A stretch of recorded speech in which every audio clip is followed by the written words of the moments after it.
If the tree where Buddha attained enlightenment can be considered sacred and holy, if a dead piece of wood when converted to a cross can become holy just because it had once touched Jesus, why a living animal that Krishna spent so much time with during his manifestation on earth as a cowherd can't become holy? Cow is connected with Krishna just like a cross is connected with Jesus. And just like one can't think of insulting a cross because it may hurt a particular community, Hindus also get hurt when they see a cow getting killed or hurt, regardless of who does it. If I end this documentary right here, no one should really have any doubts or questions like why Hindu community is so emotional about cows. But I will carry on and share with you more mind-blowing facts about Indian breed Vedic cows that globe citizens should know. The word cow is an English word that finds its roots in the Sanskrit word gau. Let me tell the world citizens about the Vedic cows a bit. Vedic cows are the special cows from India, which even today have more than 30 types of breeds. These cows have a hump, very soft skin under their neck, and they look totally different than the cow that we see in the West. The nutritious quality of milk and other products of Indian cows are far more superior than the cows in the West, which is a very well accepted fact today. And it is very important to know that the animal that we call cow in the West is not able to give us such benefits like the ones from India. Did you know that the world has started to accept the fact from the ancient science of Ayurveda from India that ghee from Vedic cows is the best type of fat that one can use? It is lactose-free and it has the best omega fats composition, and it does not lose its properties like other omega fats when it is heated, which makes it extremely useful for cooking. On the other hand, the Vedic cow's milk is the best type of milk, which is many times better and natural than those synthetic formulas which you otherwise would use for a newborn, whose mothers for some reason can't breastfeed, giving this animal the importance in our lives like a mother who nourishes and protects. In fact, just by its milk, it has the power to protect not just those infants, but thousands and millions of other innocent animals who otherwise would be killed for omega-3, meat, protein, and many other nutritions. Hindus never claimed cows as their biological mother.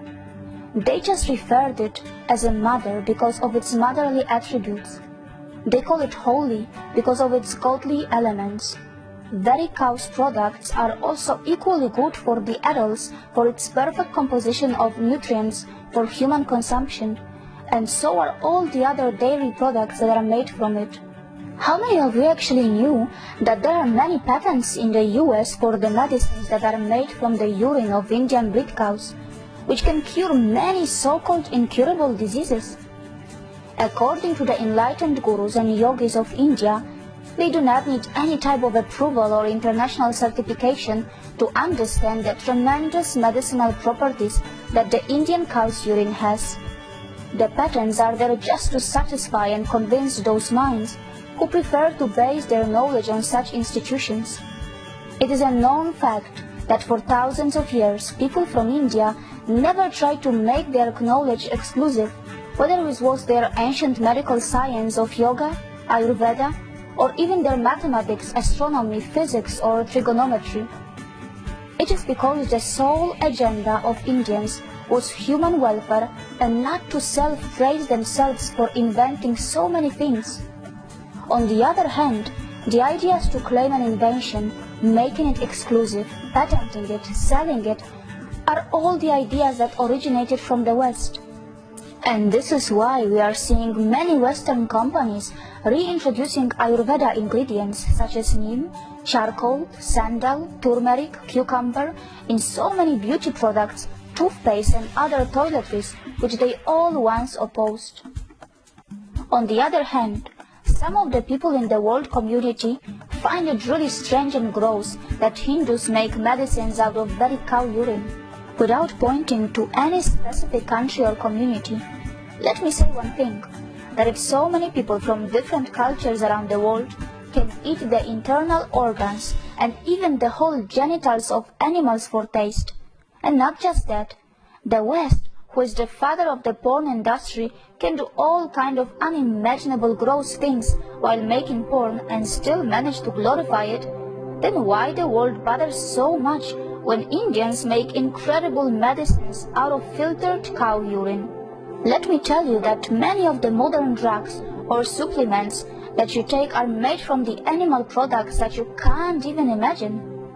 And Ayurveda does not talk about cow urine from a sick cow or a Western cow, which is pumped with hormones and is grain-fed, because it cannot match the medicine made out of an authentic grass-fed, antibiotic-free and hormone-free Indian Vedic cow. Moreover, Vedic cows from India provide us an organic mosquito repellent, many meditational benefits, organic manure for agriculture, fuel,